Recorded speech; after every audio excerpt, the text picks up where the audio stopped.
सुधा एक छोटे से गांव में रहने वाली एक सीधी सादी औरत थी।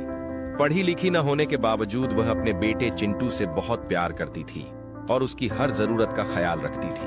उसके पति मोहन शहर में मजदूरी करते थे, इसलिए घर और बच्चा संभालने की पूरी जिम्मेदारी सुधा पर थी। एक दिन चिंटू को तेज बुखार हो गया।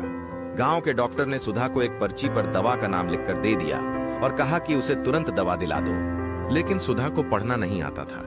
वह पर्ची लेकर मेडिकल स्टोर गई और दुकानदार से दवा मांगी। दुकानदार ने जल्दबाजी में गलत दवा थमा दी। वह दवा किसी और मरीज के लिए थी, लेकिन सुधा को यह समझ नहीं आया।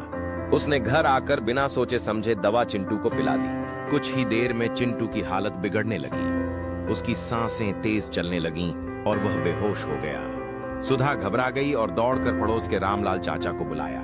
रामलाल पढ़े लिखे थे। उन्होंने दवा की बोतल देखी और चौंक गए। यह कोई बुखार की दवा नहीं, बल्कि जहरीली केमिकल वाली कोई दूसरी दवा थी। हे भगवान, यह तो जहर के बराबर है। भगवान, यह तो जहर के बराबर है। यह छोटे बच्चे के लिए नहीं थी। रामलाल घबरा कर बोले। सुधा को समझ नहीं आया कि यह सब कैसे हुआ।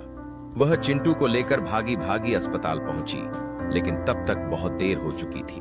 डॉक्टर ने सिर हिला दिया। चिंटू को नहीं बचाया जा सका। जब मोहन को यह खबर मिली तो वह फूट फूट कर रोने लगा। सुधा ने भी खुद को कोसना शुरू कर दिया। काश मैं पढ़ी लिखी होती तो अपनी औलाद को इस तरह खोना नहीं पड़ता। इस घटना के बाद सुधा ने ठान लिया कि वह गांव की दूसरी औरतों को शिक्षा के महत्व के बारे में बताएगी। उसने खुद भी पढ़ाई शुरू की और धीरे धीरे गांव की औरतों को भी पढ़ने के लिए प्रेरित करने लगी। उसने एक दिन एक किताब पढ़ी, the power of habit, Charles Duhigg की बेस्ट सेलिंग किताब। इससे उसे समझ आया कि कैसे छोटी छोटी आदतें हमारी जिंदगी बदल सकती हैं। अगर उसने पढ़ने की आदत पहले ही डाल ली होती तो शायद आज उसका बेटा जिंदा होता। यह कहानी सिर्फ सुधा की नहीं, बल्कि उन लाखों लोगों की है जो पढ़ाई से वंचित रहने के कारण जिंदगी में बड़े नुकसान झेलते हैं। अगर हम अपनी और अपने परिवार की सुरक्षा चाहते हैं तो शिक्षा को नजरअंदाज नहीं कर सकते। शिक्षा केवल किताबों तक सीमित नहीं है, यह हमारी जिंदगी बचा भी सकती है।